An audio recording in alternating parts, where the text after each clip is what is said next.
예, 안녕하세요. 윤종구입니다. 예, 목요일, 금요일 상당히 또 힘드신 하루하루가 됐을 것 같습니다. 미국 증시 급반등이 나와줬기 때문에 연동돼서 좀 움직이기를 기대를 했었는데요. 갭상승 이후에 음봉으로 자꾸 미끄러져 떨어지다 보니까 상당히 힘든 그런 하루하루가 되지 않았나 생각을 하는데요. 일단은 다음 주부터 해서는 좀 희망을 좀 가지셔도 될 것 같습니다.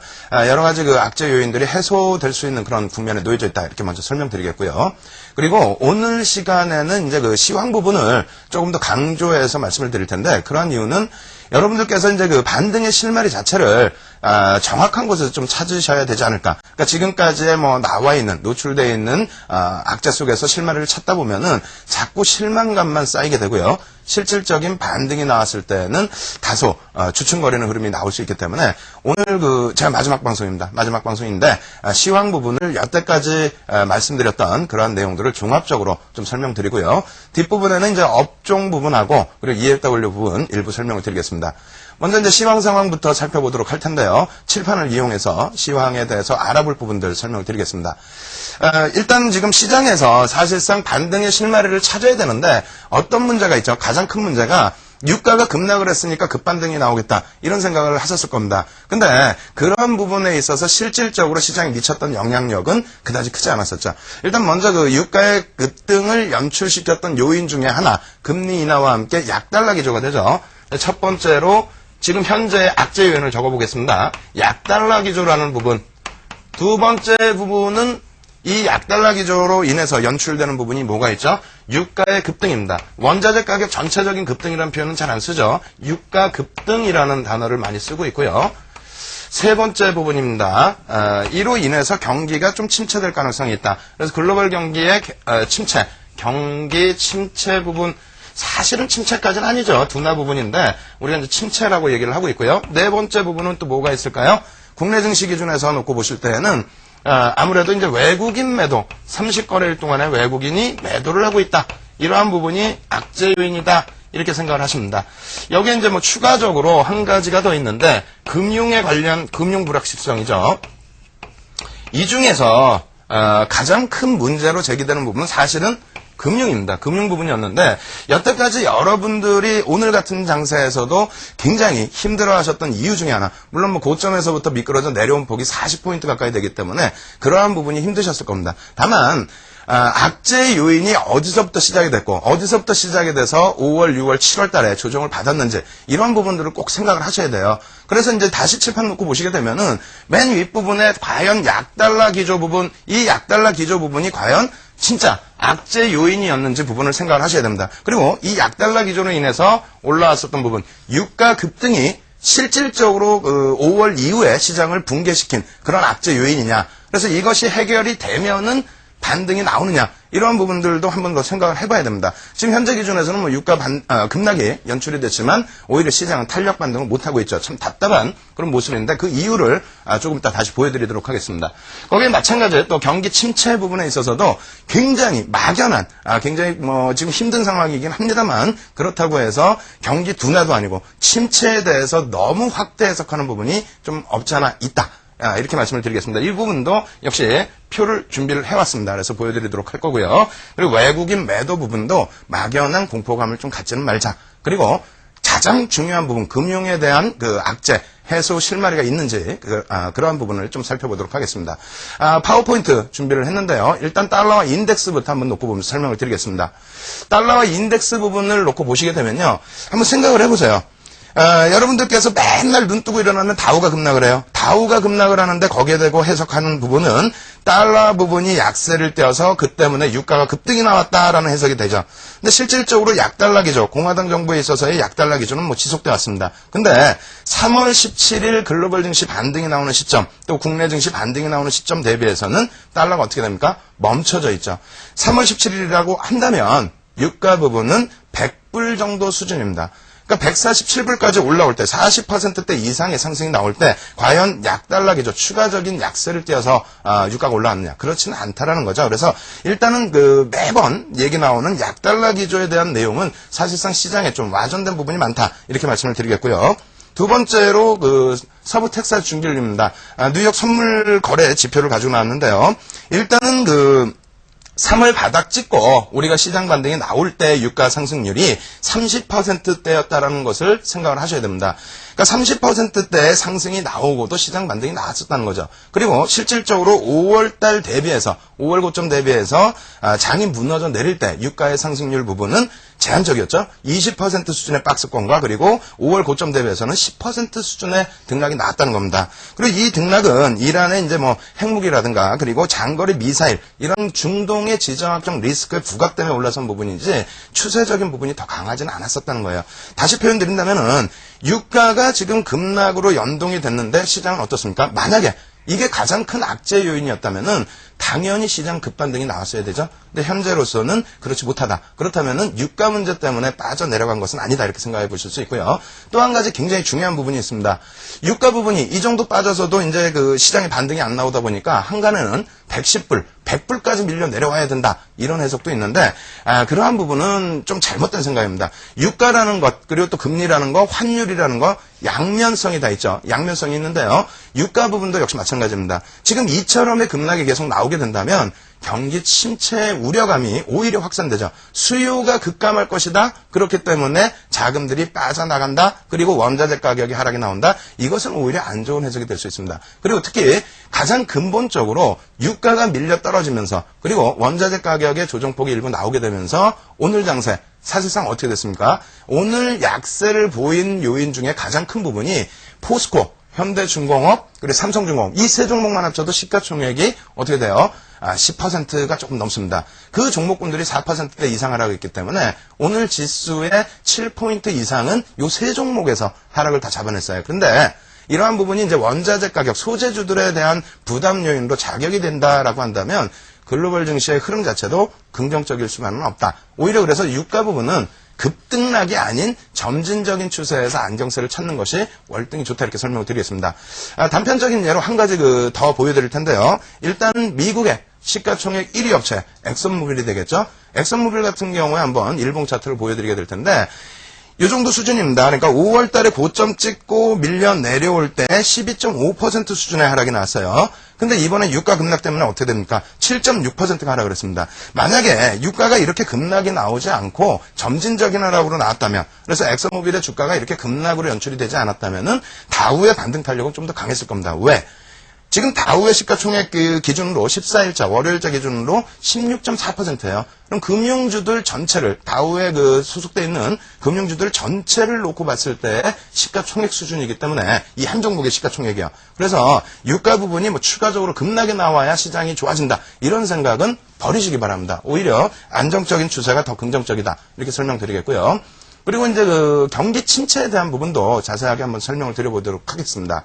지금 계속해서 나오는 얘기가 경기 둔화, 경기 침체, 그것에 대한 우려감, 그리고 또 미국에서 서브프라임, 또 프라임 문제 이런 것이 계속 나오고 있지 않습니까? 근데 우리나라도 물론 그런 부분이 굉장히 부담 요인으로 작용이 하고 있어요. 근데 지금 시장에서 놓고 보시는 부분은 그렇다면은 지난 2007년 8월 바닥 찍고 시장이 어떻게 돌려졌었는지 그리고 올해 들어서 3월 바닥 찍고 돌려질 수 있었던 요인들 경기 침체가 아닌 둔화 수준에서 어느 정도 해소의 국면을 맞이했기 때문이다. 이런 해석을 해보실 수가 있는 겁니다. 일단 미국 쪽의 문제 부분을 더 이상 이제 전체 글로벌 시장에서 더 확대시키지 않는 모습이 나오고 있는데요. 그러한 이유를 한번 표를 보면서 설명을 드려보도록 하겠습니다. 일단은 미국이 차지하고 있는 GDP 부분이 20% 정도 수준이 됩니다. 2003년도 30%대 대비하면 2006년 기준, 그러니까 2006년 연말이 되겠죠. 그때 기준으로 해서 20% 수준밖에 되지가 않습니다. 그러한 부분에 있어서 또 경기 성장률에 기여하는 부분도 12% 수준밖에 되지가 않죠. 그렇다면은 2003년 이후에 경기 성장을 이끌어온 곳은 어디냐? 중국과 인도 또 러시아 그리고 그 영향을 받은 또 유럽이나 일본 쪽입니다. 그러니까 미국이 다소 둔화되어 있는 과정이 나옴으로써 유럽과 일본 쪽의 경기가 살아난 부분이고요. 그리고 지금 현재 국면에서도 미국이 다소 침체되어 있다라고 할지라도 여타 국가들의 성장률이 지속되게 표출되게 된다면 그렇다면은 글로벌 경기의 둔화 부분 너무 확대 해석할 필요가 없겠죠. 중국 쪽의 경기 성장률 추이 부분입니다.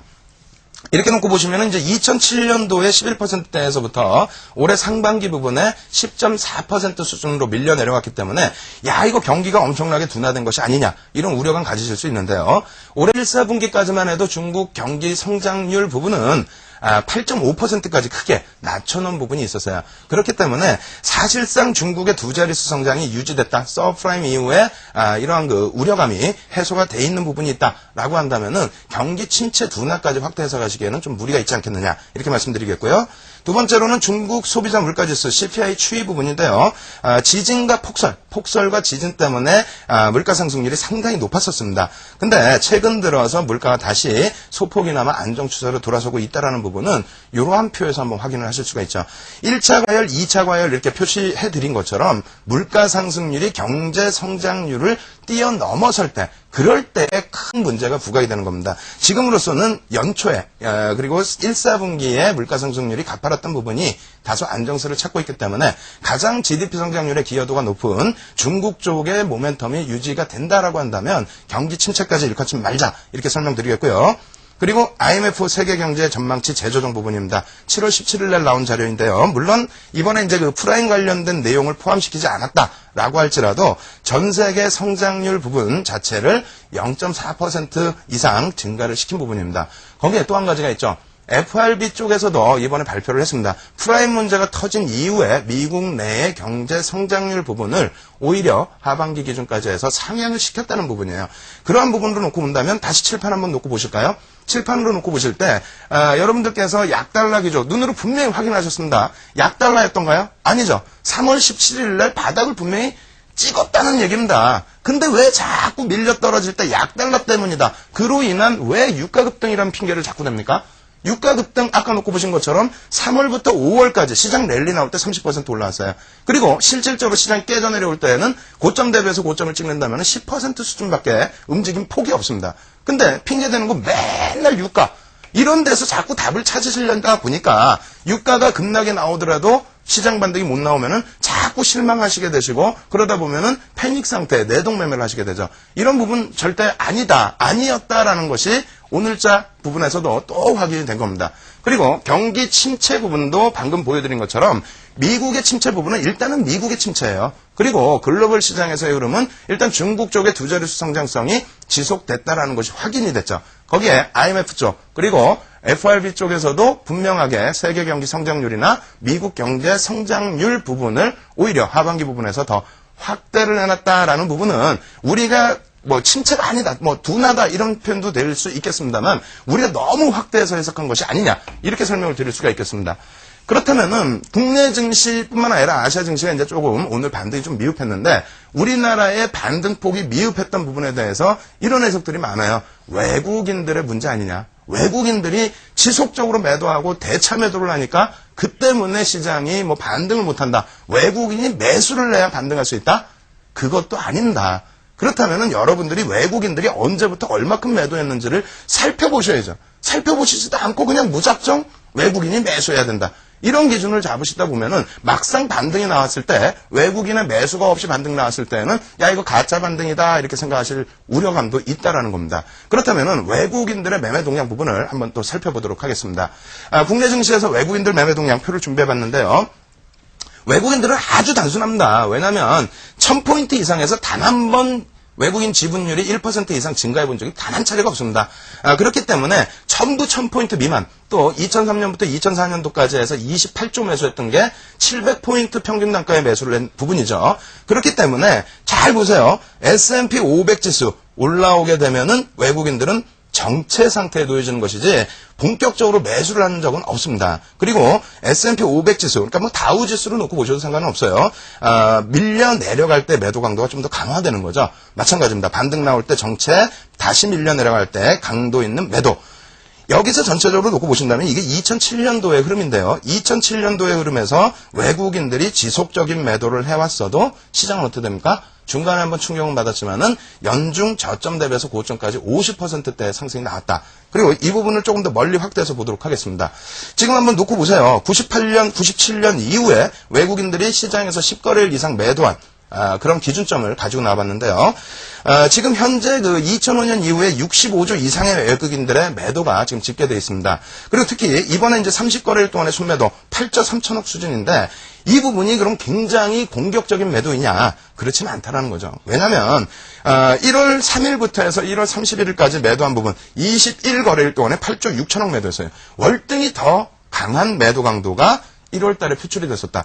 1월 달 기준에서는 뭐라고요? 서브프라임 문제죠. 그래 지금 문제는 뭡니까? 프라임 쪽의 문제입니다. 엄청나게 더 큰 문제점 부분인데 오히려 외국인들의 매도는 지금 뭐 외국인들 매도가 약하다 이런 말씀드리는 건 아니에요. 다만 비교를 했을 때 악재의 규모를 비교를 했을 때 1, 4분기 대비해서 또 1월 달 대비해서는 현재 외국인 매도는 약하다. 그리고 오히려 현재 기준에서 놓고 보실 때 외국인들이 매수로 돌아서야만 시장 반등 나오는 게 절대 아니다. 이런 기준 꼭 잡으십시오. 그래서 칠판에서 다시 한 차례 또 칠판에서 놓고 보여드리면은요. X표 치실 게 굉장히 많아요. 지금까지 여러분들께서 자꾸 말씀을 대박타임 할 때마다 계속 강조드린 부분입니다. 약달러 아니다. 유가 급등 아니다. 경기 침체 아니다. 외국인 매도 사실상은 문제가 없다라는 얘기가 아니에요. 이것 때문에 시장이 밀려졌다라는 해석은 하지 말자라는 거죠. 거기에다가 이제 외국인 부분은 대차거래 있죠. 대차거래는 2005년부터 해서 MSCI 선진국 지수 편입 들어가는 과정이 있잖아요. 거기에 포함되어 있는 내용입니다. 대차 규제 완화라든가 이런 부분들이 있죠. 그래서 계속해서 대차 매도도 증가해 왔어요. 근데 이번에 특히 더 증가한 부분은 7월 2일부터입니다. 7월 2일부터 해서 대차 매도가 본격적으로 나온 부분은 어느 정도 시장 바닥을 인식한 상태에서 기관들의 로스컷 물량을 뺏어나기 위한 그런 흐름이 될 수 있다. 이렇게 해석을 하시는 것이 더 맞지 않겠느냐. 이렇게 설명드립니다. 그렇다면은 여기까지 그럼 이게 다 악재가 아니면 시장이 왜 빠졌느냐. 이렇게 생각을 하시겠죠. 앞서 강조드린 것처럼 지금 시장의 문제는 금융에 대한 문제입니다. 엉뚱한 데서 우리가 자꾸 답을 찾으려니까 야 유가가 밀려 내려와야 되는데 유가가 내려오면 장이 갈 텐데 장이 가긴 뭐 하나도 안 가잖아요 지금. 유럽 금리 인상한 이후에 달러 뭐 더 깨져 내려간 것도 아니고요. 그렇다고 해서 유가가 뭐 올라간 것도 아니고 그때 당시에도 유가 밀렸습니다. 장 반등 나왔나요? 안 나오죠. 악재에 대해서 제대로 아셔야 된다는 거예요. 지금 왜 밀렸는지 5월부터 지금까지 밀린 이유는 앞서 설명드린 내용이 아니라 금융 쪽입니다. 금융 쪽의 불안 요인이 제기가 됐기 때문에 시장이 깨진 거고요. 그 부분이 불확실성 해소되느냐 안 되느냐. 해소가 된다라면은 해소가 되기 때문에 악재가 해소된 거기 때문에 시장 반등 탄력은 당연히 나와줄 수 있는 그런 기준점이 된다는 거죠. 그 기준점이 일단 21일 우리나라 시간 기준으로 22일까지의 미국의 금융주들 실적 발표에 달려 있습니다. 그 부분에 금융 불안이 해소될지 안 될지 일단 그 금융에 대해서 한번 살펴보도록 하겠습니다. 상당히 그 금융 쪽에 대해서는 심각하게 생각하셔야 될 부분이 있어요. 표를 같이 또 놓고 보면 설명을 드릴 텐데요. 일단 그 우리가 불과 얼마 전까지만 해도 뭡니까? 서브프라임. 세상에서 가장 무서운 악재가 뭐라고 생각했어요? 서브프라임이 세상에서 가장 무서운 악재라고 생각을 하셨죠. 근데 지금 와서는 서브프라임 얘기보다도 한동안 계속 시장을 뒤흔들었던 게 유가, 물가 불안, 경기 둔화, 침체. 이런 부분이란 말이에요. 근데 실질적으로는 그게 아니에요. 이번 주에 불거졌지만 더 그 이전에 시장에 악영향을 미치고 있었다는 거죠. 그리고 특히 이번에는 프라임입니다. 이걸 쉽게 보시려면은 모기지 관련된 부분인데요. 서브프라임 같은 경우에는 우리나라 기준으로 놓고 봤을 때 저축은행, 대부 이런 쪽으로 놓고 보시면 되겠고요. RTA 부분은 2금융권 정도, 그리고 프라임 부분이 1금융권이에요. 이쪽에서 지금 문제가 터진 겁니다. 그렇게 된다면 엄청난 악재이기 때문에 엄청나게 두들겨 맞아야 돼요. 근데 사실상 글로벌 증시나 우리나라 증시는 미국 다우 대비해서는 다소 이제 그 방어적인 면이 일부 있었다. 이렇게 설명드릴 수 있는데 일단 그 서브프라임 그리고 이어진 프라임 쪽의 문제가 어떤 영향을 미쳤는지 한번 보겠습니다. 지금 우리나라 그 기준에서도 마찬가지고요. 다우 기준에서도 마찬가지고 유럽, 일본 다 마찬가지가 되는데요. 특히 이제 다우가 와장창 무너져 내려가면서 유럽이나 일본이나 우리나라가 연동돼서 조정을 받은 거죠. 한번 놓고 보세요. 다우 쪽에 은행 업종의 일봉입니다. 얘네들이 차지하는 시가총액 비중이 5월 2일 기준으로 해서 16% 수준에 달해요. 16% 수준에 달하는데 프라임 악재가 터지게 되면서 은행 업종 33%나 폭락이 나오다 보니까 당연히 다우가 이 저점을 깨고 내려간 거 아닙니까? 그죠?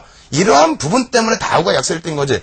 지금 앞서 말씀드린 유가나 달러나 이런 문제였다면은 나스닥과 전체 모두 아시아 증시건 유럽 증시건 다 와장창창 무너졌어야죠. 물론 같이 무너져 내렸습니다. 근데 미국 쪽의 등락률 대비해서 유럽 쪽은 대략 1.5배 정도 나온다고 했잖아요. 그리고 우리나라 같은 경우에는 대략 1.5배에서 2.5배. 그리고 상승 랠리일 때는 2배 이상 3배 가까운 그 랠리가 나옵니다. 그러니까 2005년도에 다우가 10% 움직일 때, 그리고 2005년도에 나스닥이 20% 수준 움직일 때 우리나라는 거의 60%에 육박하는 상승이 나왔어요. 몇 배입니까? 3배 가까이 되죠. 2007년도도 마찬가지예요. 다우가 18%, 나스닥이 22% 움직일 때 우리나라 움직임폭 56% 수준의 상승이 나왔습니다. 그렇게 된다면 밀려 떨어질 때에도 거의 비슷하죠. 이번 서브프라임 문제 때문에 밀려 떨어졌을 때 우리나라가 1.5배 정도 더 밀려 떨어졌고요. 근데 이번 기준에서는 그러한 하락률까지 연동되어 있는 부분이 아니라는 겁니다. 근데 앞서 보여드린 것처럼 이제 미국의 금융주들이 저 정도의 그 흐름이 나왔기 때문에 다우가 깨진 부분인데, 그렇다면은 이번 그 일요일을 기점으로 해서 공적 자금이 투입된 국책 모기지 업체에 대한 움직임이 어떻게 흘러갔는지 그 부분 한번 놓고 보여드리도록 하겠습니다. 일단 이제 페니맥 쪽하고 같이 놓고 보셔야 되는데, 프레드맥과 페니맥이 되겠죠. 프레드맥 같은 경우에는 서브프라임 악재일 때 74.8% 빠졌고요. 프라임 악재일 때 86.2% 급락이 나왔습니다. 그리고 페니맥 같은 경우에는 서브프라임 때 73.4%, 프라임 악재 때 78.8% 더 큰 폭의 하락률이 나오게 되죠. 이러한 부분 놓고 보여드릴 때에도 이건 S&P 500 지수에 포함된 종목이 아니냐 이렇게 생각하시는데, 프라임이 어느 정도 큰 문제냐면요, 이 정도입니다. JP모건 체이스 일봉 차트인데요. 1차 서프라임이 부각됐을 때의 하락률 대비해서 2차 프라임 악재가 불거졌을 때 하락률이 월등히 높죠. 이 부분은 뭐냐면 사실상 우리가 다른 그 생각을 하고 있을 때, 그러니까 유가라든가 또 환율이라든가 경기 둔화 뭐 이러한 부분에 여러 가지 신경을 뺏기고 있을 때 실질적으로 다우 쪽은 그러한 영향이 아니라 금융주들에 대한 불안 요인, 그리고 프라임 쪽에 대한 문제점들, 이러한 기준을 가지고 다우지수가 깨져 내려왔다는 겁니다. 그래서 결론적으로 좀 뭐 내용이 좀 어려우실 수도 있는데요. 결론적으로 짧게 결론을 내드리게 된다면, 그렇다면 시장의 반등이 나올 수 있느냐 없느냐 기준을 다른 쪽에서 찾지 말고요. 금융주 때문에 밀려 내려온 폭이라면은 금융주가 반등이 나올 수 있느냐 없느냐 기준을 좀 놓고 보셔야 되겠죠. 그럼 그쪽에서 반등이 나올 수 있는 기조가 된다면, 그렇다면은 시장의 전체적인 5월부터 쭉 미끄러졌던 부분에 대한 반등폭은 당연하게 나올 수 있다는 겁니다. 다른 쪽에서 유가 하락해야 된다 이런 쪽에서 답을 찾지 마시고 미국의 금융주 부분부터 확인을 하셔야 됩니다. 금융주들의 실적 부분들에 대한 전망표들 이런 거 가지고 나와봤는데요. 놓고 보시게 되면은 일단은 이제 그 지금 위치에서 참 고마운 것이 3월 18일, 19일 날 1사분기 그 실적들이 11월 예산법인 실적들이 나왔고요. 지금은 어제 발표 이후에, 그러니까 JP모건 체이스와 메릴 린치가 장 끝나고 나서 실적 발표가 두 군데가 나왔죠. 그리고 이제 오늘 기준으로 해서 시티그룹과 뱅크 오브 아메리카의 실적이 지금 나올 기준입니다. 21일 날 이제 뱅크 오브 아메리카가 나오게 되면은 전체적으로 대형 금융업체들의 실적이 마감이 되는데요. 지금 표 보셔도 정신이 없으실 거예요. 이건 뭐 적자고 뭐 적자 전환이고 정신이 없으실 텐데, 이 부분에 대해서 결론을 내드린다면 1사분기 금융주들에 대한 실적 부분에 대한 전망치 부분 2007년 1사분기 대비해서 대략적으로 마이너스 60% 수준을 잡아놨었어요. 굉장히 크게 잡아놓은 거죠. 마이너스 손실폭을. 그리고 2사분기 그 금융주들의 실적 어떻게 잡아놨냐면요. 2사분기, 그러니까 2007년 2사분기 대비해서 마이너스 63%까지 잡아놨습니다. 순이익 손실폭을. 그래서 5월부터는 그냥 주구장창 밀려 내려온 거였다. 이렇게 말씀드릴 수 있습니다. 그러면 그때 당시에 그런 실적이 나왔을 때 어떤 그 시장의 흐름이 나왔는지 한번 보여드리겠습니다. 미국 쪽부터 이제 그 놓고 보여드리게 되면요. 미국 쪽에 이제 그 바닥을 다지고 돌려지는 부분들 파워포인트 확인을 하시게 되면은 일단 여기 놓고 보실 때 구제안이 발표가 됩니다. 정부 쪽에서 공적 자금이 들어오는 것이 확인되면서부터 이제 그 시장 반등이 나오게 되는데, 이때 당시에 이제 주말을 이용해서 이번과 마찬가지로 주말을 이용해서 그런 방안이 나왔거든요. 근데 바로 시장이 연동돼서 움직였다기보다는 이때가 금융주들 실적이 다 나오게 되고 불확실성이 해소된 시점이라고 놓고 보시면 되겠어요. 그리고 지금 기준에서도 마찬가지입니다. 지금 지난 그 주말에 나오게 되고 불확실성 해소를 할 수 있는 공적 자금 투입이 나오게 되고 오히려 주가가 밀려 내려갔었죠. 그러고 나서 금융주 실적 발표 이후에 반등, 그리고 메릴 린치 때문에 그 나스닥 선물, S&P 선물이 좀 약세를 보였었는데 낙폭 상당히 많이 줄여놓은 상태입니다. 국내 증시도 마찬가지예요. 미국 그 구제안 발표 이후에 금융주들 실적 발표 나오기까지 해서는 잠시 주춤거리는 모습이 있었어요. 이 주춤거리는 기준은 그 전에 금요일 종가 기준 수준의 속해져 있는 범위 내에서 움직임을 줬다는 거죠. 마찬가지입니다. 지금 현재 지난주 금요일보다 해서는 종가가 더 밀려 내려온 폭이긴 합니다만 21일까지의 금융주들의 실적 발표를 앞둔 상태에서의 혼조세이다. 이렇게 생각을 하셔야 돼요. 유가가 급락이 나오고 그랬음에도 불구하고 움직이지 못한 폭 부분은 다 금융주 쪽에 무게감을 두셔야 되는 기준점이 있다. 그만큼 서브프라임 대비해서 프라임 쪽의 문제가 어마어마한 문제였다라는 것을 상기하셔야 되고요. 다만 그 부분을 공포감을 느끼시기보다는 일단 바로 3월달 같은 경우에는 문제가 노출되고 쭉 내려오는 과정에서 3월 17일 날 문제를 해소할 수 있는 부분에 대한 공적자금 지원 이런 부분이 우회적으로 나온 거고요. 이번은 프라임 쪽이 여러분들이 다 아시기 전에 그 전에 5월부터 밀려 떨어져 있었는데 바로 노출을 시키는 부분에서는 공적 자금을 투입하면서의 노출이에요. 굉장히 큰 겁니다. 지금 그 12조 원 정도에 달하는 프라임 그 쪽에 발행 채권 부분 12조 달러가 되죠. 그 부분에서 두 개 국책 모기지 업체가 발행한 것이 5조 2천억 원 수준입니다. 그리고 5조 2천억 수준에서 일본이 받아간 것만 3조 수준이에요. 근데 그 3조 수준을 받아갔는데 일본 증시가 그렇게 크게 요동을 치지 않는 이유는 공적 자금이 투입됨으로써 프라임 쪽의 그 채권 부분들은 어느 정도 미국 정부의 보증을 받을 수 있기 때문에 그리고 미국 정부도 그것이 전 세계의 금융시장을 타탄시키지 않기 위해서 공적 자금을 유입한 거기 때문에 이 부분은 해결의 실마리가 될 수 있는 부분이다. 그리고 마지막 남은 이제 금융주들의 실적 부분이 노출이 되면은 불확실성 해소로서 움직임을 가져갈 수 있다는 게 3월 달의 흐름과 지금의 흐름과 똑같은 부분이 된다. 이렇게 말씀을 드리겠습니다. 그래서 정리를 해드리면요.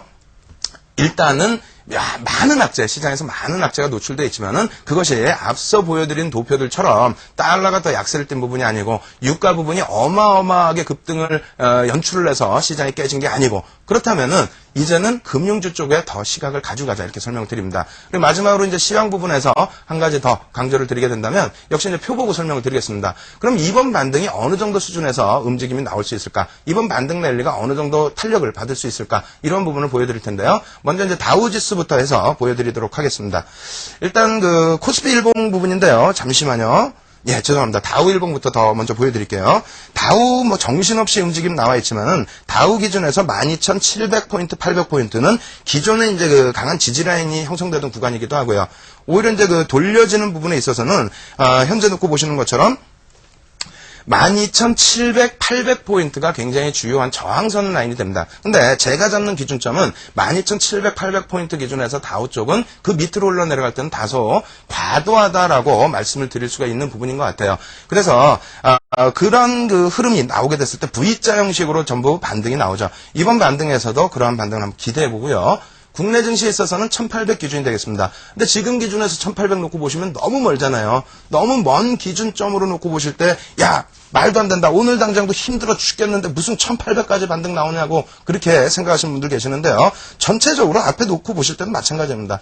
과도한 구역에서의 돌려지는 과정은 거의 대부분이 V자 형식으로 돌려진다. 그리고 이번 기준에서는 1차적인 기준을 로스콘 물량이 출회된 7월 2일부터 기준을 잡으시면 되겠어요. 7월 2일부터 형성되어 있던 구간들, 그러니까 1660포인트까지의 1차 반등 구간은 밀려 떨어진 만큼의 속도로 되돌려줄 수 있다. 이렇게 설명을 드리겠습니다. 그래서 시황 부분에서 오늘 좀 자세히 말씀드리고자 했던 부분은 사실상 이런 기준이에요. 여러분들께서 지금 시장에서 굉장히 힘들어하시는 부분 중에 하나가 그겁니다. 미국 반등 나오고 유가 급락 나오고 그렇게 했는데 왜 반등이 안 나오냐 이거예요. 이것도 숨겨진 뭔가 악재가 있는 거 아니냐 난리가 난 거죠. 지금 실망감이 더 크고. 근데 그 기준점을 악재의 기준점을 제가 판단할 때는 좀 잘못 잡으신 게 아닌가. 그 전부터 계속 말씀드린 것처럼 금융주 쪽에서 잡았다면은 지금의 흐름을 이렇게 해석하실 수 있습니다. 3월 달에도 금융주들의 실적이 다 발표된 이유. 그 이유부터 해서 어닝 시즌에 돌입이 되고 그때부터 해서 본격적인 반등이 나왔구나. 이것을 생각하신다면 언제입니까? 다음 주 화요일입니다. 그리고 오늘도 마찬가지가 될 수 있어요. 뱅크 오브 아메리카 쪽의 문제점이 그렇게 크지가 않기 때문에 시티그룹 쪽의 실적이 긍정적으로 좀 해석이 된다라고 한다면 JP모건 쪽 긍정적이었죠? 메릴린치 쪽 부정적이지만은 미리 다 지금 주가에 반영돼 있지 않습니까? 거기에 이제 시티그룹 쪽의 불확실성만 해소가 되게 된다면 그렇다면은 이제부터의 반등 부분은 강화될 가능성이 있다. 그러한 부분의 기준점을 꼭 잡고 시장을 놓고 보자. 이렇게 강조를 드리겠습니다. 만약에 이 부분이 굉장히 어렵다. 지금 뭐 얘기를 들으셔도 전혀 뭐 어떤 내용인지 잘 모르시겠다 하시는 분들은 지금 이제 파워포인트 한 번 더 보여드리겠습니다. 오늘이 제가 이제 대박타임은 마지막 방송인데요. 그렇다고 해서 여러분들을 뵙지 않느냐? 그렇지 않습니다. 매주 월요일 날 저녁 8시 반부터 12시까지 3시간 반이죠. 8시 반부터 12시까지 해서 와우넷 무료 공개 방송을 진행을 합니다. 그 부분에 있어서 들어오시는 방법은 대박타임 들어오시는 방법과 똑같아요. 전문가 생방송 들으시고 월요일마다 이렇게 들어오시면 됩니다. 그래서 잘 모르신 분들은 와우넷에 지금 전화하셔서 문의를 하셔도 됩니다. 02-6676-0100번 02-6676-0100번을 누르시고 문의를 하시면 무료 공개방송 참여하실 수 있는 방법을 알려드리고요. 그리고 또 한 가지 키포인트.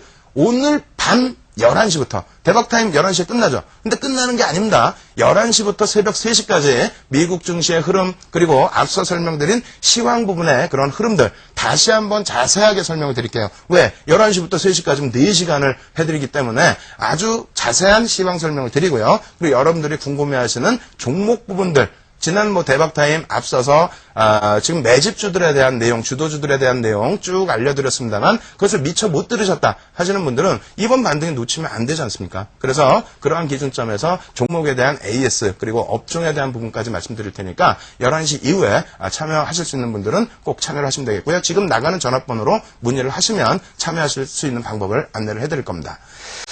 이제부터는 이제 업종 부분하고 그리고 이제 뭐 ELW 전략 부분만 짧게 말씀을 드릴까 하는데요. 일단은 업종 부분을 놓고 설명을 드려보도록 하겠습니다. 이번에 만약에 제가 말씀드리는 것처럼 금융주들의 불확실성이 해소가 되면서 시장의 반등이 다우 쪽에서 지금 나와 있는 거죠. 그리고 유럽 쪽도 지금 상승 반전돼 있는 상태예요. 어제 반등 그리고 오늘 약세를 꼈다가 지금 다시 강세로 돌아서 있는 그런 상황인데 유럽 쪽에서도 반등 그리고 아시아 증시 금요일장이라는 부담 요인과 그리고 아직까지는 시기가 이르지 않느냐 해서 움츠러거렸던 모습이 다음 주에 반등으로 연출이 됐을 때 그렇다면 어떤 업종 어떤 종목을 선택하셔야 될지 굉장히 그 중요한 시기 아닙니까? 근데 일단은 앞서 말씀드린 것처럼 1660포인트 때까지는 과도한 권역이기 때문에 돌려지는 속도도 굉장히 빠를 거고요. 그리고 어떤 업종이든 또 어떤 종목이든 낙폭 과대주들 기준에서 반등 탄력은 상당히 강화될 가능성이 높습니다. 하지만 그 이후의 흐름에서는 주도 업종을 좀 놓고 보셔야 되는 거 아닙니까? 그래서 칠판에 한번 적어드려 볼게요. 칠판 쪽에 적어드리게 되면은 일단은 그 주도 업종 부분을 여러분들께서 지금 굉장히 혼란스럽습니다. 왜냐면 지난주 수요일인가요? 건설주들이 막 상한가가 나왔어요. 유가가 조금 밀리고 전체 시장 반등이 일부 나오는 흐름 속에서 상한가가 나왔는데 그래서 얘가 좀 빠른 것 같아서 좀 같이 움직여 보려고 했더니 그 다음에 또 주르르륵 밀려 떨어져 버리죠. 순환성의 구도가 굉장히 빨라지고 있다는 겁니다. 근데 1660 넘고 뭐 1700 수준 이렇게 되게 된다면 그때부터는 이제 주도 업종이 가겠죠. 매집이 돼 있는 종목이나 주도 업종이나 이런 쪽이 이제 서서히 바뀌어가면서 움직임을 줄 겁니다. 그럴 때 잡으셔야 될 업종분들이 있는데 가장 대표적인 부분으로 첫 번째 이 부분을 말씀드리겠습니다. 우리나라 기준에서도 마찬가지고요. 일본의 기준에서도 마찬가지입니다. 환율 수혜주. 야, 요즘에 환율이 불안해 죽겠는데 무슨 환율 수혜주냐라고 생각하실 수 있어요. 그 부분 잠시 후에 또 설명을 드리겠습니다. 두 번째로는 뭐라 그랬습니까? 금융업종의 문제 때문에 5월부터 해서 주르륵 밀려 떨어졌다고 분명하게 말씀드렸습니다. 그렇기 때문에 반등이 나온 기준에서는 마찬가지로 금융업종을 보셔야 돼요. 근데 지금 제가 금융업종, 은행 이렇게 말씀드리면은 어떤 생각을 하시냐면은 제가 이제 무료 방송할 때 채팅방에서 그런 말씀을 하시더라고요. 거봐, 내가 금융주 사지 말랬지. 이런 말씀 하시는데, 그럼 금융주가 지금 많이 빠져 있느냐? 그렇진 않아요. 시장 전체 업종별로의 흐름으로 놓고 보시면 평균적인 수준이고요. 오히려 수출주보다 금융업종이 조금 덜 빠진 면이 있어요. 그리고 1, 4분기에 3월 17일부터 해서 시장이 5월달까지 반등 랠리가 나올 때 어떤 기준에서 반등 랠리가 나왔죠? 여러분들 기억하시는 거는 환율의 문제 때문에 아무래도 수출주들을 기억 많이 하시겠지만 실질적으로는 금융업종의 반등이 상당히 셌습니다. 그리고 금융업종 우리나라에서 차지하는 시가총액 비중이요 15% 정도 수준입니다. 그중에서 은행이 차지하는 비중이 한 10% 정도가 돼요. 그렇기 때문에 이번 만약에 반등을 잡아내는 그런 구간이 된다라고 했을 때는 다우 쪽에서 뭐가 반등이 나오죠? 은행업종입니다. 국내에서도 은행업종이에요. 일단 표를 놓고 보면서 다시 이 부분도 자세히 설명을 드리도록 하겠습니다.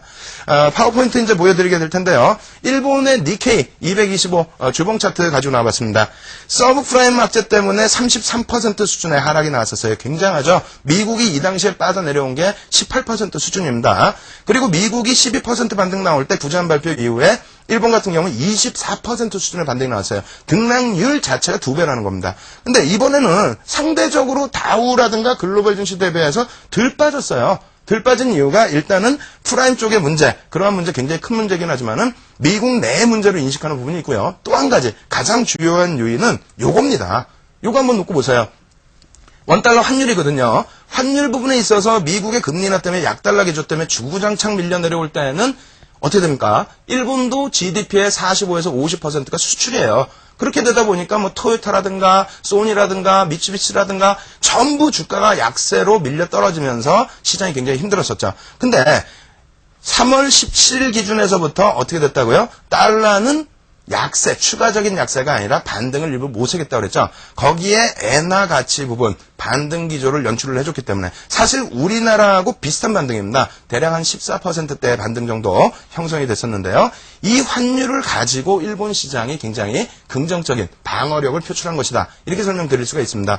그렇다면 우리나라 같은 경우 환율 시장 한번 놓고 보죠. 우리나라 GDP의 70%가요. 수출입니다. 수출인데 이번에 지난 목요일이죠. 목요일날 금통위를 앞두고 있는 상태에서 수요일날 점심시간에 정부가 개입을 했습니다. 물량 개입을 하다 보니까 밀려 떨어지는 구간 이렇게 형성이 됐는데요. 추가적으로 1,000원이 이탈됐던 부분은 뭐라고요? 밑에 써있는 것처럼 이란의 미사일 발사 때문에 일시적으로 깨져 내려온 부분이에요. 지금의 위치에서 정부가 환율 정책을 세 자릿수로 바꾸겠다. 이것은 절대 불가능하다. 저는 이렇게 판단을 하고 있습니다. 그렇기 때문에 지금 시장에서 투신의 로스커스 물량이 나오게 되더라도요. 지난 11월부터 혹은 올 1월부터 해서 누적 순매수 상위 종목은요. 전부 수출주입니다. 자동차 IT에 전부 몰려져 있어요. 그 종목군들이 몰려져 있는데 거기에 기관들의 로스커스 물량은 거의 나온 게 없습니다. 그리고 개인들에게 이번 조정에서 개인들에게 떠넘겨진 종목은 그다지 없습니다. 수출주들 기준에서 놓고 보셔야 돼요. 왜? 우리나라도 반등이 나오고 니케이처럼 어느 정도 강세의 흐름 니케이랑은 5월까지 똑같이 흘렀단 말이에요. 3월부터 5월까지 똑같이 24% 수준의 반등. 그 부분을 다시 한번 이끌어내기 위해서는 수출주들 기준에서 기준을 잡으셔야만 된다. 이렇게 설명을 드리겠고요. 그리고 두 번째로는 은행업종 부분에 대해서 설명을 한번 드려보도록 하겠습니다. 은행업종 놓고 보시게 되면요. 사실은 조금 창피한 면이 하나 있어요. 어떤 부분이 창피하냐면 우리나라 은행업종 중에서 가장 대표적인 종목이 국민은행이죠. 국민은행 세계 100위에도 50위에도 못 듭니다. 56인가 했어요. 이번에. 그만큼 투자은행으로서의 가치가 사실상 글로벌 시장에서는 높지가 못하다. 그러다 보니까 이번 모기지 사태에서도 손실 보는 폭이 이렇게 크지가 않습니다. 사실상은요. 근데 지금 은행업종 일봉 놓고 보시면 서브프라임 악재가 불거졌을 때 34.5% 미국 은행주들의 하락률과 비슷해요. 그리고 나서 반등은 미국 금융주들보다 월등히 큰 반등, 40%대 반등이 나왔죠. 그리고 이번에 프라임 악재, 더 큰 악재라고 말씀드렸는데 추가적인 하락폭 부분이 27.1로 다소 제한적인 부분은 이제부터의 금융 문제는 미국 내 문제로 국한되고 있기 때문입니다. 왜? 미국 정부 당국의 공적 자금이 투입되면서 해결책을 마련하고 있기 때문이에요. 그렇다면 이번에 마찬가지가 될 수가 있습니다. JP모건 체이스가 4월 달에 9%의 반등이 나왔을 때 국민은행이 무려 11% 반등이 나왔어요.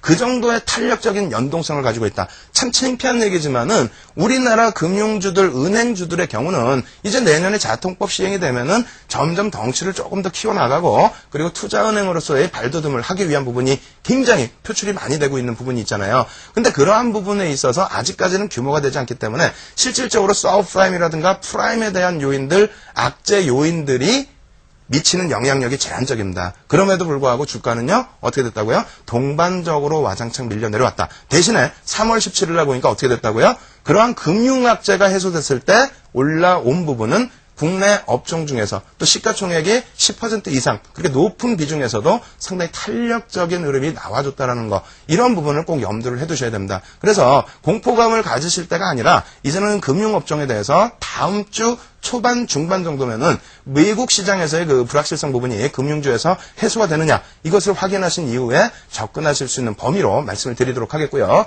그리고 이제 뒷부분에서는 업종 그럼 두 가지 말씀드린 겁니다. 수출주들 IT와 자동차를 말씀드린 거고 그 다음에 은행 쪽에서의 관심도를 높여나가자 이렇게 말씀드린 겁니다. 그리고 이제 마지막으로 이제 칠판에 시간이 이렇게 많지가 않아요. ELW 부분에 대해서 간단하게 설명을 드릴 텐데요.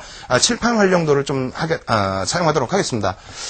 ELW 부분이 굉장히 위험한 상품입니다. 왜 위험하냐면 ELW는 파생이기 때문에 그래요.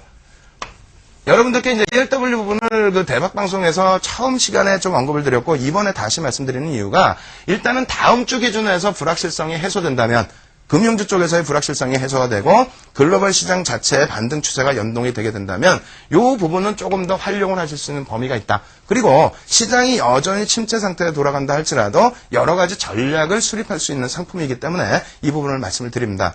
근데 여러분들께서 이제 그 옵션이라든가 선물이라든가 옵션 이러한 부분에 이제 파생 상품에 대해서 아직까지는 인식이 조금 어려우세요. 그죠? 이러한 부분이 좀 어려우시기 때문에 자세하게 설명을 드려야 되는데 시간이 이렇게 많지가 않아요. 그래서 앞서 말씀드린 것처럼 11시에서부터 3시까지 그 방송 중에 이제 시황과 이러한 부분을 같이 이제 병행을 해서 설명을 드리도록 하겠고요. 그리고 ELW의 이제 효과 부분만 그러면은 좀 설명을 같이 놓고 보면서 설명을 드려보도록 하겠습니다. 표를 한번 준비를 해봤는데요. 표 한번 놓고 보시게 되면은 이런 흐름입니다. 그러니까 굉장히 위험한 상품이에요. 왜 위험하냐면 지금 보시면은 이제 이 상품이 윗부분이 삼성 SDI의 일봉 차트입니다. SDI의 일봉 차트 1월 28일부터 7월 8일까지의 기초자산 기준이 40% 상승 정도 나왔거든요. 근데 ELW 부분은 120% 상승 기조를 가지고 갑니다. 다만 반대 방향으로 잘못 선택을 하셨다. 만약에 40% 상승을 하는데 풋상품이라고 해서 떨어지는 쪽에 베팅을 하셨다라고 한다면은 원금이 전체적으로 없어질 수도 있는 그런 좀 부담이 될 수 있는 상품입니다. 그리고 두 번째로 이제 기초자산 LG전자 기준에서는 마찬가지예요. LG전자 47% 반등 나올 때 LG전자 ELW 상품은 218% 기준이 되겠죠. 이 상품군들을 몇 개 이렇게 쭉 보여드리는데요. 두산인프라코어라든가 또 삼성전자 3월 11일부터 5월 16일까지 36% 상승하는 동안에 ELW 상품 730% 그리고 이제 이 부분이 있다라는 거죠. LG 디스플레이 같은 경우에 5월 14일부터 7월 15일까지 37% 하락하는 동안에 ELW 풋상품의 경우에는 170% 오히려 수익이 발생됐습니다. 그러니까 전략적인 면에서 ELW 부분을 뭐 이렇게 활용을 하실 수 있는 범위가 계속해서 나올 수가 있는데 이 부분을 딱 놓고 보셔도 과연 이게 뭔지에 대해서는 깜깜하세요. 예, 그죠? ELW가 뭔지에 대해서는 깜깜하십니다. 그러면 옵션 기준을 먼저 좀 설명을 드려볼게요. 옵션이 뭔가 부분부터 해서 그리고 이러한 부분이 만약에 여러분들이 방향성을 설정하실 때 반등 기조로 놓고 보시는데 반등 기조 속에서 나는 조금 더 손실률을 조금 더 빠르게 좀 만회를 하고 싶다. 그렇다고 해서 너무 무리하시게 되면 큰일 나죠. 옵션 상품이라는 것은 리스크가 그만큼 크기 때문인데요. 그러한 부분에 있어서 활용을 하실 수 있고 그 다음에 시장 방향성에 대한 부담 요인이 있을 때 활용하실 수 있다는 겁니다. 그러면 옵션이란 뭔지를 칠판에서 이제 다시 한번 설명을 드릴 텐데요. 옵션에서 ELW는 일부 이제 파생되어 있는 상품 기준으로 놓고 보실 수가 있어요. 근데 이제 옵션 부분은 크게 두 가지가 있습니다. 첫 번째로는 콜 옵션이라는 것이 있고요. 그리고 두 번째로는 풋 옵션이 있어요. 근데 이 옵션보다도 선물 쪽으로 한번 또 얘기를 해드려야 되는데 선물 쪽의 기준에서 이 부분 선물이 뭐냐 시장에서 뭐 선물 얘기 많이 나오죠. 그죠? 그래서 뭐 인덱스 선물도 있고 그 다음에 이제 그 개별 종목 선물도 있는데 일단 선물이라는 것은 뭐 선도거래 뭐 이런 식으로도 해석을 하셔도 무난합니다. 가장 쉽게 설명을 드린다면은 여러분들이 이제 그런 거 있잖아요. 우리가 이제 계속 생활을 하다 보면 뭐죠? 배추밭의 밭대기 부분? 뭐 이런 부분을 좀 놓고 보실 수가 있어요. 그래서 배추 장사가 밭을 찾아가서, 예? 배추를 농사하시는 분들을 찾아가서 한번 이렇게 살펴본 다음에 김장철 절에 계약을 하죠. 이거 내가 김장철 돼서 통째로 다 사가겠습니다. 그렇게 하고 돈을 미리 다 주고 미리 거래를 하는 부분. 그걸 이제 선도 거래라는 부분으로 이제 해석을 해요. 옵션이라는 부분은 뭐냐면 제가 이렇게 설명드려 볼게요. 제가 정육점을 합니다. 윤정두가 참 힘들어서 정육점을 이제 딱 해요. 열심히 살겠다. 정육점을 해서 이제 나는 좀 애도 낳고 했으니까 애도 이제 좀 맛있는 것도 많이 사 먹여야 되고. 정육점을 하는데 최근 들어서 이제 그 쇠고기 문제가 조금 부각되지 않습니까? 그러다 보니까 돼지고기 부분에 대한 수요가 늘어나고 실질적으로 지금 시장에서는 돼지고기 삼겹살 가격이 굉장히 많이 뛰어 올랐어요. 근데 제가 이제 딱 보니까 선물 거래, 선도 거래를 하면 좋겠는데 돈이 없어요. 돈도 없고 그리고 향후에 놓고 보면은 돼지고기 가격은 굉장히 계속 올라갈 것 같은데 왜? 쇠고기 파동 때문에 쇠고기를 잘 안 먹을 것 같거든요. 제 생각에는. 그래서 야 이거 도축업자한테 가서 좀 돼지고기를 미리 살 수 있는 권한을 사면 좋지 않을까 이렇게 골몰이 생각을 한다는 겁니다. 그래서 실질적으로 도축업자한테 가는 거예요. 도축업자한테 가서 지금 돼지 한 마리에 100만 원인데 제가 이걸 지금 당장 살 돈도 없고 이것을 사도 넣어둘 창고도 없고 그러니까 한 달 뒤에 제가 이거를 100만 원에 살 수 있는 권한을 주십시오. 그 권한 부분을 뭐 프리미엄을 뭐 5천 원을 드리겠습니다라든가 10,000원을 드리겠습니다라든가 이렇게 이제 계약을 해요. 근데 도축업자가 생각할 때 어떤 생각을 하냐면 그래? 내가 볼 땐 분명히 돈육 가격이 돼지고기 가격이 떨어질 거라고 생각을 하는데 왜냐면 미국 쪽에 쇠고기가 들어오면은 뭐 100g에 1,000 몇백 원인가요? 2,000원이 채 안 되는 걸로 알고 있어요. 그런 가격이다 보면은 누가 돼지고기 먹겠느냐. 근데 이 친구 봐라. 잘못 생각해서 다음 달에 90만 원까지 떨어질 수 있는 돼지고기를 100만 원을 주고 사가겠다고 하고 거기다가 프리미엄 그러니까 뭐 계약이죠. 어떤 부분에 있어서의 권리에 대한 계약 그 부분에 대해서 돈을 뭐 10,000원이면 10,000원 이렇게 주고 가겠다고 하니 이 도축업자 입장에서 굉장히 고맙지 않습니까? 그래서 이제 둘의 거래가 성사되는 겁니다. 둘의 거래가 성사가 되는데 그 부분에 있어서 만약에 돼지고기가 진짜 제가 생각하는 것처럼 올라간다라고 한다면 혹은 또 그 도축업자의 생각처럼 내려간다라고 한다면 양쪽 방향에서의 그 결과에 대한 부분에 따라서 결론이 나오게 됐습니다. 준비해놓은 표를 한번 보여드리면서 그 부분 다시 한번 설명을 드릴까 하는데요. 파워포인트 놓고 보시게 되면은 콜옵션의 이해도가 그거예요. 앞서 말씀드린 것처럼 제가 돈육 100마리 지금 100마리를 사고 싶은데 창고도 없고 돈도 없어요. 근데 한 마리당 지금 현재 100만 원입니다. 그래서 다음 달에 살 수 있는 권리를 여기서 보시는 것처럼 2만 원에 내가 사겠습니다. 이렇게 하고 얘기를 해놨는데 한 달 뒤에 제가 생각한 것처럼 110만 원이 됐어요. 110만 원이 되면 어떻게 되죠? 지금 현재 100만 원에 사기로 했으니까 10만 원 남죠. 남고 프리미엄으로 준 2만 원 빼고 나면은 8만 원의 이득. 그러니까 원래 2만 원만 주고 8만 원의 수익이 나니까 레버리지 효과가 굉장히 큰 그런 상품이 된다. 다만 밑에 보시면은 돈육 가격이 100만 원 이하로 될 경우에는 2만 원 자체가 다 없어집니다. 굉장히 위험하죠. 2만 원 자체가 다 없어지니까. 대신에 100만 원에 사기로 했지만은 90만 원으로 떨어져 있을 때는 100만 원 주고 사는 게 아니라 시장에서 살 수 있는 부분들이 있다라는 겁니다. 이렇게 설명을 드려도 아무래도 이제 그 제한적인 범위에 있고 그리고 용어 자체들도 좀 쉽지가 않기 때문에 굉장히 어려우신 부분이 많을 거예요. 어려우신 부분이 굉장히 많으실 텐데 일단은 지금 시장에서는 파생 상품도 어느 정도는 여러분들께서 이해를 하시고 계셔야 될 부분이 있다. 그래서 그러한 부분을 무리하게 활용하시면 안 됩니다. 절대. 이번에 이제 뭐 예를 든다면은 시장을 계속 윗방향으로 보고 종목에 대한 또 인덱스에 대한 콜 상품을 가지고 계신 분들은 투자하신 자금에 대해서 거의 뭐 90%, 100%다 손실 나신 분들도 많습니다. 다만 그 방향성에 대한 부분을 해지성으로 놓고 보시는 부분이라든가 혹은 실질적으로 방향성에 대해서 추세 부분을 좀 인정을 하시고 같이 수익에 대한 조금 극대화 부분 혹은 손실의 극대화 부분을 손실의 축소 부분을 예상하신 분들은 이러한 상품들을 조금 공부를 해두시는 쪽이 굉장히 긍정적이 될 수 있다. 이렇게 설명을 드리겠습니다. 일단 오늘 방송이 제가 이제 마지막 방송이에요. 마지막 방송이고 설명해드리고 싶은 것은 뭐 옵션 상품에 대해서도 또 선물 또 ELW에 대해서도 설명해드리고 싶은 게 너무너무 많은데 시간도 제한적이고요. 그리고 하고 싶은 말이 많지만 여러분들께 전달해드릴 수 있는 범위가 좀 막혀있죠. 지금 텔레비에서 제가 뚫고 나갈 수 있는 범위가 아니기 때문에 어려운 부분들이 좀 많은 것 같습니다.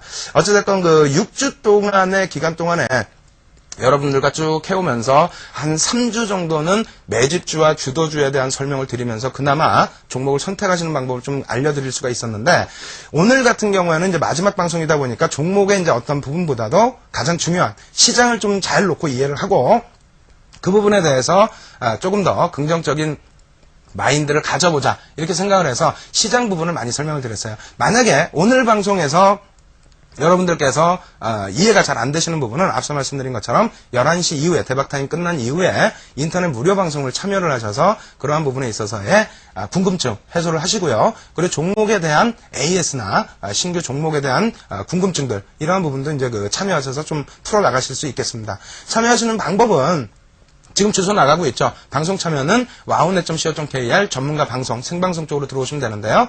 이 부분을 잘 모르시겠다 하시면은 02에 6676에 0100번으로 전화를 주시면 지금 자세하게 설명을 드리고 있어요. 그래서 굉장히 힘드시잖아요. 내 종목 이거 반등 나왔을 때 어느 선에 팔아야 될지, 아니면 어떤 업종이 제일 먼저 갈지, 내 손실보고는 어떻게 만회를 해야 빨리 될지, 아니면 현금 비중이 높으신 분들의 경우에는 지금 기준에서 언제쯤 매수 타임을 잡으셔야 될지, 이러한 부분 궁금증은 나중에 인터넷 방송에서 참여를 하셔서 들으시고요.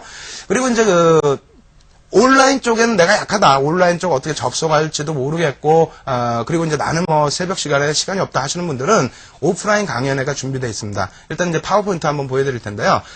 오프라인 쪽에서의 강연회 화요일 날입니다. 화요일 날, 4시부터죠. 오후 4시부터 9시까지 여의도 사학연금회관 10층 세미나실에서, 강연회가 있습니다. 이 부분 평일이기 때문에 참여하실 수 있는 분들 참여를 하시고요. 그리고 만약에 평일 시간에는 참여를 못하신다 하시는 분들은 다음 주 토요일과 일요일입니다. 다음 주 토요일과 일요일에 여의도 정경련회관 그리고 성남 상공회의소에서의 강연회가 준비되어 있어요. 이 강연에 이제 참여를 하시게 되면은 지금 기준에서 여러분들께서 이제 주도적으로 생각 못하셨던 부분들, 시황이라든가 종목 선택하는 방법, 그리고 제일 아쉬운 것이 매집주에 대한 부분들, 그러한 부분을 설명을 쭉 드려왔었는데 앞에 시간 놓치신 분들이 너무 많아요. 그래서 그러한 기준점에서 녹화 방송 활용하실 수도 있지만은 온라인 무료 공개 방송 혹은 오프라인 강연에 참여하심으로써 이 어려운 장세 좀 같이 풀어나가야 되지 않겠습니까? 그죠? 그리고 반대 의견이 있으시면은 직접 오셔가지고 온라인이든 오프라인이든 이런 쪽에서 말씀을 하신다면은 좀 더 뭔가 이제 답을 낼 수 있는 그런 상황이 될 것 같습니다. 아무쪼록 이번 장세가 굉장히 힘드셨다 할지라도 이제는 끝자락에 다다라 있다. 조정의 끝자락에 다다라 있다. 불확실성이 해소되는 국면에 다다라 있다. 그래서 오늘 국내 증시가 좀 미끄러 떨어졌다 할지라도 주말에 너무 힘들어하지 마시고요. 주말 기준에서 좀 편안하게 넉넉하게 대응하시고 다음 주 주초반과 주중반에는 이제는 명확하게 전략 부분을 새롭게 좀 짜나가셔야 됩니다. 그냥 막 유가가 더 떨어져야 된다 이런 생각 말고요. 전체적으로 프라임 쪽의 문제가 해소되면서의 시장 반등폭 이러한 부분들에 대해서 조금 더 긍정적으로 한 번 더 생각들을 해보시기 바랍니다. 예, 감사합니다.